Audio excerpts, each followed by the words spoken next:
Okay, আজি আমি নতুন এটা ট্ৰিক্স লৈ আহিছোঁ। তাৰমানে আজিকালি আমাৰ মেট্ৰিক পৰীক্ষাত বেছিভাগ MCQ থাকে, অৰ্থাৎ 50-50 45 মাৰ্কৰ ভিতৰত 100 মাৰ্কৰ ভিতৰত 45 মাৰ্ক আমাৰ MCQত। আৰু সেই MCQৰ সময়খিনি অকণমান বচাবলৈ বা সময়খিনি ছেভ কৰিবলৈ আমি এটা নতুন ট্ৰিক্স লৈ আহিছোঁ। সেইটো হ'ল আমাৰ দ্বিঘাত সমীকৰণ বুলি এটা টপিক্স আছে। সেই টপিক্সত এটা দ্বিঘাত সমীকৰণ দি ইয়াৰ শূন্যবোৰৰ যোগফল বা শূন্যবোৰৰ পূৰণফল আমাক সুধি দিব পাৰে। আৰু ইয়াত আমি সম্পূৰ্ণ সমীকৰণটো সমাধান কৰিবলৈ গ'লে সময় বেছি লাগে।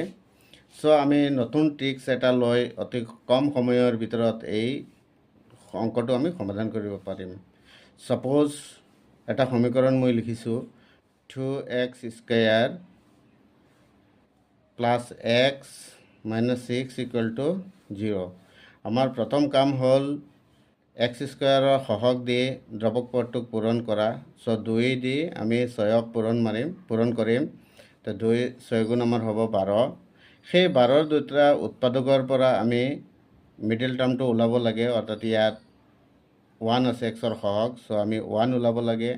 আৰু এই চিনটো আমি ফ'ল' কৰিম। ইয়াত যদি মাইনাছ আছে মাইনাছ দিম, ইয়াত যদি প্লাছ আছে প্লাছ দিম। এই 12ৰ উৎপাদক দুটা বিয়োগ কৰি আমি 1 পাব লাগে। চ' 4 3 গুণ 12 হয়, আৰু 4ৰ পৰা 3 গ'লে 1 থাকে। চ' আমি এই উৎপাদক দুটা ফেক্টৰ দুটা আমি ইয়াত লিখি দিম। 4 - 3 বছ হৈ গ'ল। এতিয়া আমি x + 4 লিখিম, আনটো ব্ৰেকেটত x - 3 লিখিম। এতিয়া x ইকুৱেল আমি জানো এইটো প্লাছৰ আছে, সোঁফালে গ'লে মাইনাছৰ হ'ব। আৰু ই প্লাছৰ আছে, 3টো মাইনাছৰ আছে, সোঁফালে গ'লে প্লাছৰ হ'ব। ইয়াৰ লগত x স্কুৱেৰৰ সহগ যোনটো থাকিব সেইটোতে আমি ডিভাইড কৰি দি দিম।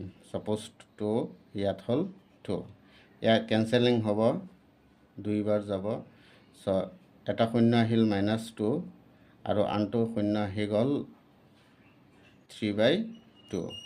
এতিয়া যদি আমাক পূৰণফল সোধে তেনেহ'লে আমি পূৰণফলটো উলিয়াই দিব পাৰিম, অৰ্থাৎ -2 × 3/2, 2টো কেনচেল কৰি দিম, ৰিজাল্ট আহি যাব 3।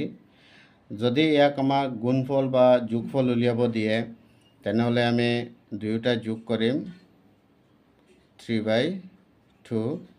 চ' আমি এলচিয়াম ল'ব লাগিব। ইয়াত 1 আছে, এলচিয়াম হ'ব 2। তো -4 + 3 হ'ব ইকুৱেল -1/2। চ' গুণফল ক'লে আমাৰ যোনটো অপশ্যনত -3 থাকিব সেইটো আমি চুজ কৰিম। আৰু যদি প্লাছ পূৰণফল বা আপোনাৰ সমষ্টি বা যোগফল যদি উলিয়াব দিয়ে তেনেহ'লে আমি